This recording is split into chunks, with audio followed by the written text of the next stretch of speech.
There are times in life when we don't really want to do something, but we're willing. And I think of a soldier going off to war.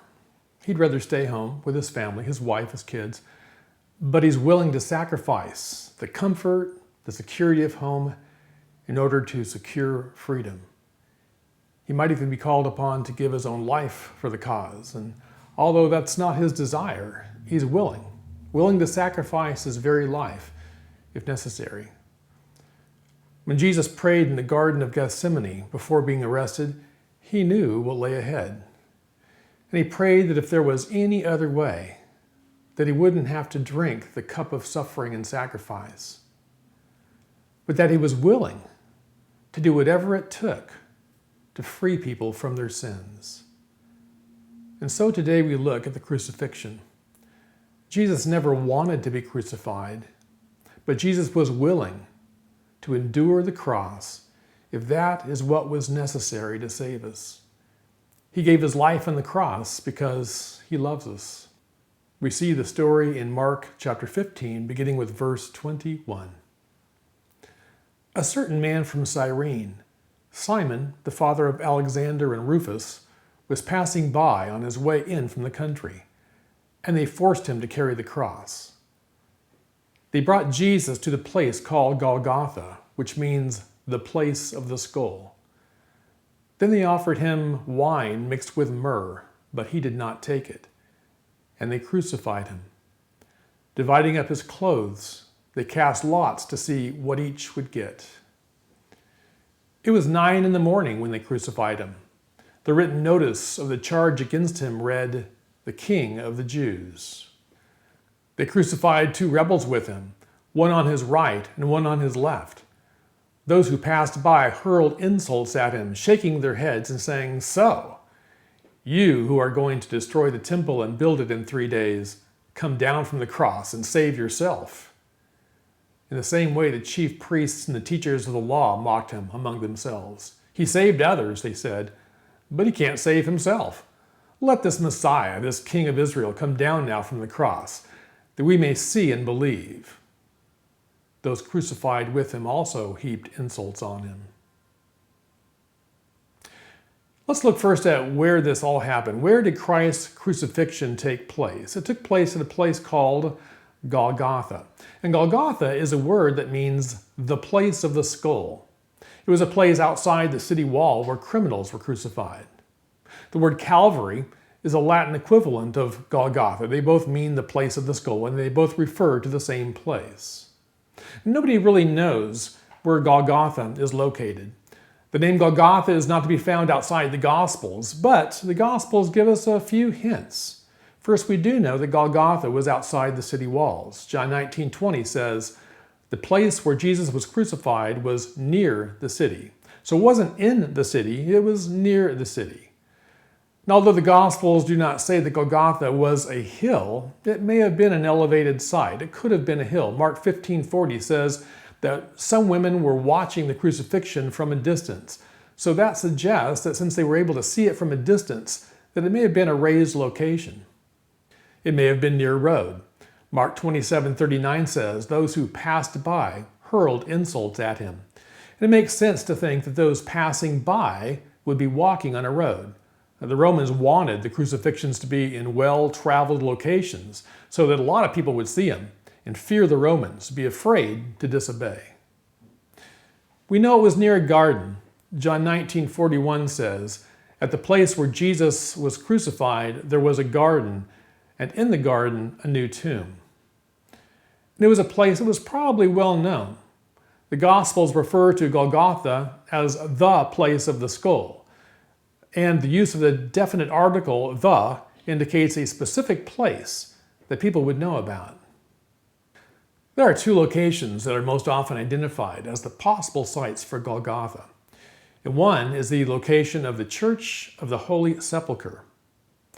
In the 4th century, the Emperor Constantine gave Bishop Macarius the task of finding the crucifixion location.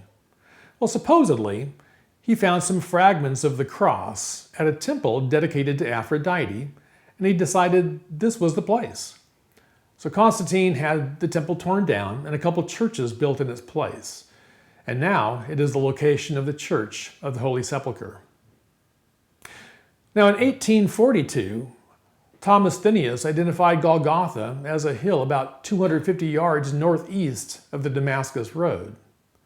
He believed this was the spot because it was a place where Jewish stonings took place, and it lay outside the city walls, and it was shaped like a skull.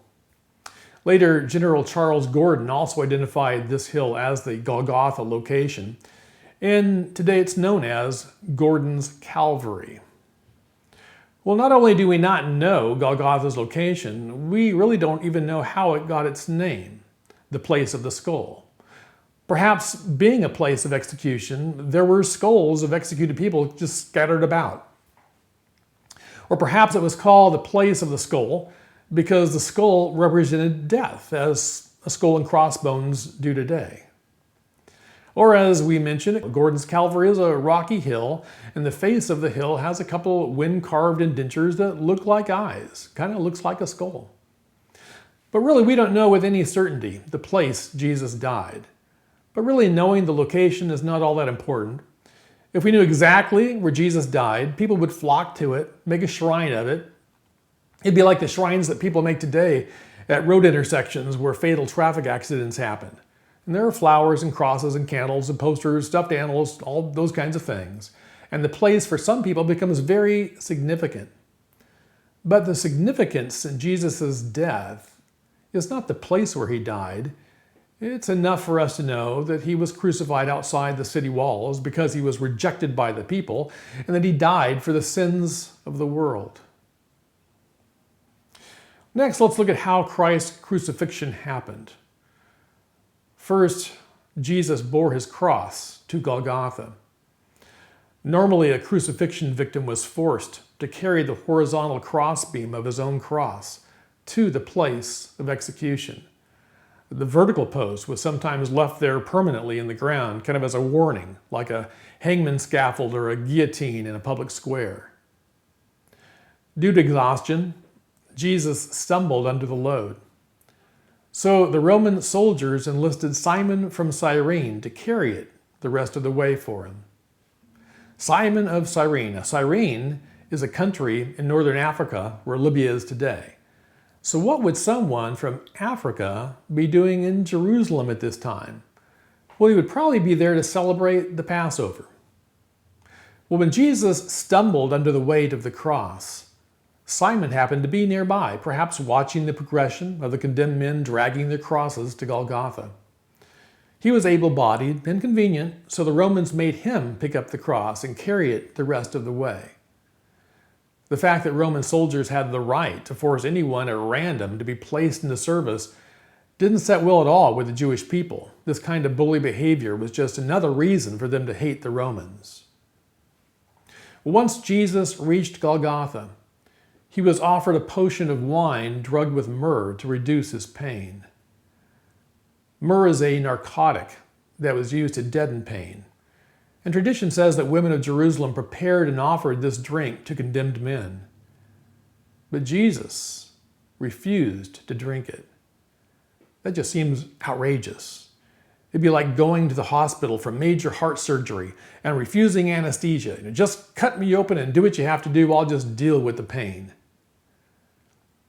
I remember going to urgent care one time with an infected thumbnail bed. And the doctor took a look at it and decided that the nail needed to be removed. I was grateful for the anesthesia he gave me before he took that nail off. I wanted my pain eased. We humans, given the choice, we generally avoid pain if at all possible. But Jesus refused the drugged wine because he didn't want his senses dulled. He chose to suffer fully aware with a clear mind. He didn't want to cheat. He didn't want to take any shortcuts. Then Jesus was nailed to a cross. Mark doesn't go into all the gruesome details of crucifixion. He really didn't need to. Mark's readers knew all too well what crucifixion was all about.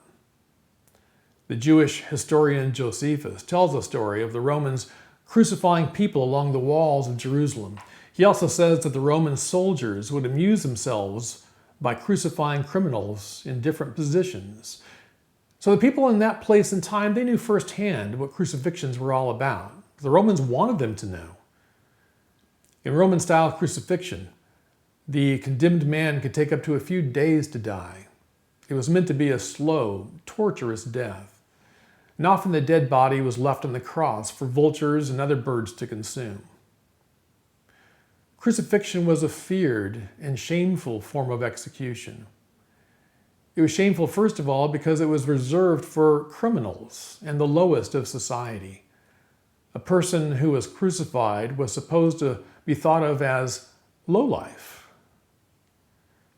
Also, the victim would be completely stripped of clothing. Most of the paintings we see that show Jesus on the cross show him wearing a loincloth.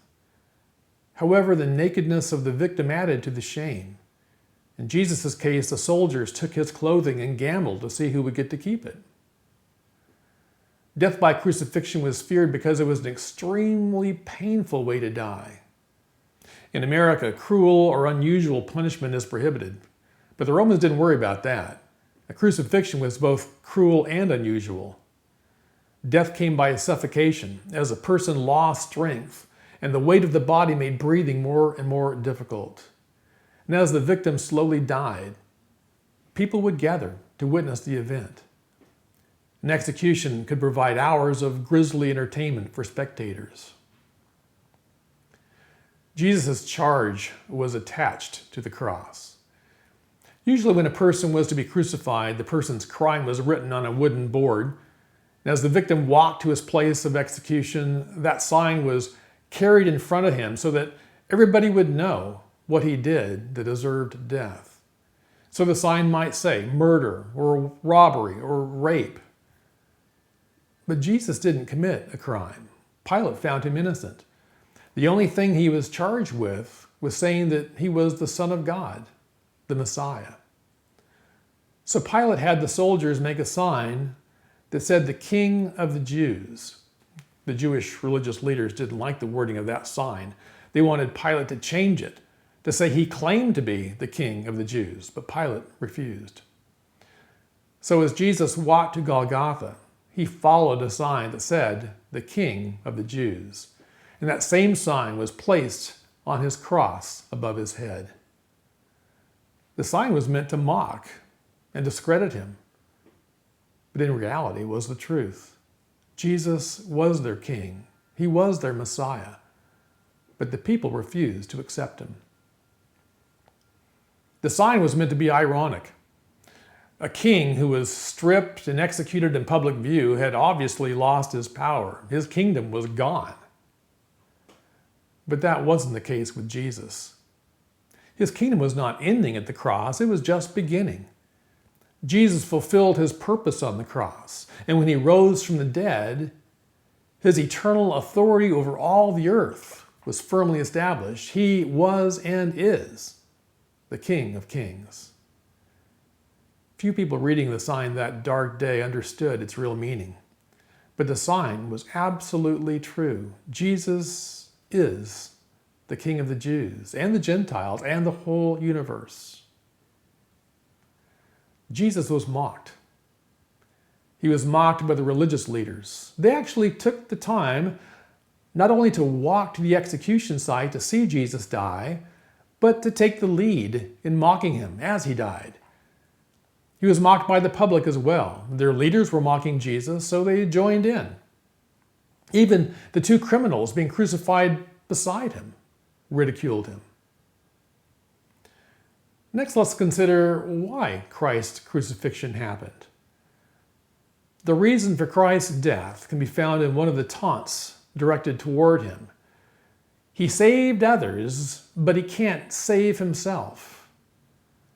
What they said was true. He had saved others. He had healed lepers, fed the multitudes, and even raised Lazarus from the dead. But more than that, he had forgiven people, saving them from their sins. Christ's mockers could not deny the dramatic change that Christ had brought into so many lives. It was also true that he could not save himself. Well, he could if he wanted to. He could have called 10,000 angels and put an end to this horrible day. He could have conquered his arrogant enemies with a snap of his finger. But Jesus wasn't focused upon conquering the people.